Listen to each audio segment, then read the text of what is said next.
Take me back all the way to the beginning of where your maker journey started. Oh, so growing up, my mom was always like sewing and making clothes and costumes for us. And I learned how to knit around 13 and taught a lot of my friends how to knit and like started a knitting club. And when I went to college, I was originally going to study biology. But then one night I just got this wild hair that I wanted to go into garment design and saw that my school had a textile design program. And so I immediately switched into that and explored a lot of like a bit of garment making, a lot of surface design, and a bit of weaving. And then over the years, I ended up getting more into weaving. So in my personal practice, I do a lot of tapestry weaving. And then I worked at a yarn store for several years, Yarn Barn of Kansas. And over the time there, I ended up teaching and learning a lot. It was almost like a master's program, like on its own thing. And yeah, and so now I'm involved with this company, Wooldreamers, and we're just developing more support for the development of like natural fibers throughout the country and stuff like that. So, funny side note, Valerie, who is Jen's friend, who's here with us, kind of running the event, and then Amy from Levine and Me. Yeah. Oh, yeah. We were at dinner we were on our way to dinner last night, and both Amy and Valerie grew up in Kansas. Yeah. And they were in the community saying how like every time she'd go home, her mom would be like, "Do you want to go to Yarn Barn?" And yes, and so yeah, it's an institution. Yes, I actually grew up on the East Coast, so in Brooklyn and New Jersey, and my mom is from Lawrence, and so that's how I ended up at KU, and then lived in New York for a little bit after college, but then ended up moving back to Kansas and lucked into a job at Yarn Barn, and it was just an incredible time. Yeah. Tell me a little bit about how you got involved with Wooldreamers. So my grandmother, who is originally from Topeka, but has been living in Spain for about 30 years, she has sheep and needed to get her wool spun into yarn. And she found this mill about an hour and a half outside of Madrid in this town called Moto del Cuervo. And she got to speaking with Ramon, and who's our Wooldreamers founder, and he operates the mill. And they just really connected over their whole ethos of why raising sheep is important and everything. And he told her about Wooldreamers, the line that they were starting, and he wanted to know if she knew anyone in the States that could help them bring it over. And it was kind of perfect timing for me. And it's just been a really fun thing to help grow. We're in our second year now. Tell me a little bit more about Wooldreamers. We have our own mill. Like I said, it's about an hour and a half outside of Madrid, and primarily they make a lot of rug wools for the rug industry within Europe. It originally started as a blanket mill, and it's been in the family for 3 generations. And Ramon grew up seeing how a lot of the ranchers raising sheep in Spain were having a hard time getting the wool sold. And the Spanish wool has a bit of a bad reputation throughout Europe, just in the way the wool is treated when it's on the sheep. So he really wanted to start this line to sort of reinvigorate the production of the fibers, but also reconnect with the tradition of merino sheep being from Spain. And it's like a wonderful cultural heritage. So we have, right now we have 2 single origin lines that are ranch specific. And then we also have 3 lines that are salvaged from the dairy industry. So the sheep that produce the milk for Manchego cheese, they need to be shorn every year. And typically that wool is getting composted or burned. And so we're purchasing it and creating really lovely yarns out of it. And it's giving added value to the ranchers and all the work that they're doing. Tell me a little bit more about the lines that you guys have. So we started with our line Dehesa de Barea, and that comes in a fingering weight and a DK weight. The colors are inspired by the Spanish landscape and just traditional things throughout the country. It's really nice and toothy. And then our second line was the Manchalopi, and it's this unspun Lopi style yarn. It's really lightweight, super soft, just feels like working with cotton candy. It's really lovely.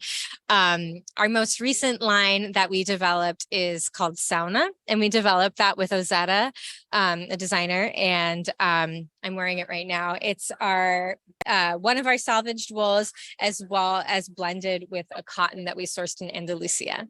So, what are you excited about for the future? we are releasing a new line coming up soon, so that's very exciting. And we're also looking into producing finished goods as well. So like blankets. And then also, as our project has become more well-known throughout Spain, more ranchers are reaching out to us, asking for us to use their wool. And unfortunately, some of their wool is not going to be suitable for yarn, but we're working to develop that into felt and seeing what different projects we can do with that. Yeah. How often are you traveling? So I grew up going there about every year to visit my grandma, and now I go there for work and for fun. And so I've been going the past 2 years. I've gotten to go visit the mill and connect with the team over there, and it's just family operation. It's really special to be a part of it. How many people are a part of it? So the specific Wooldreamers team, it's about 10 people. We also have a rep in Canada. Lucinda from Montrico is part of the team. And then about 5 to 6 people are working directly on Wooldreamers, but then our mill is staffed by lots of people. Yeah. Yeah. Is it kind of a really big production mill? Yeah. So we have a washing mill and then a spinning mill a few blocks away, and we're able to produce quite a bit of wool throughout the days and everything. But Awesome. yeah. So back to you, kind of your individual story. What other crafts do you do outside of knitting? I do a lot of weaving. Okay. And so I teach it and I practice it. And a lot of my techniques, I use a lot of like supplemental wefts in my tapestries because I love to get some translucence through it. For a while, I was doing a lot of really dense, fully weft face tapestries, and I just sort of felt like I couldn't breathe. And so working with these more supplemental weft techniques allows me to create a lot of different depths and lightness throughout the work. Yeah, that's So. great.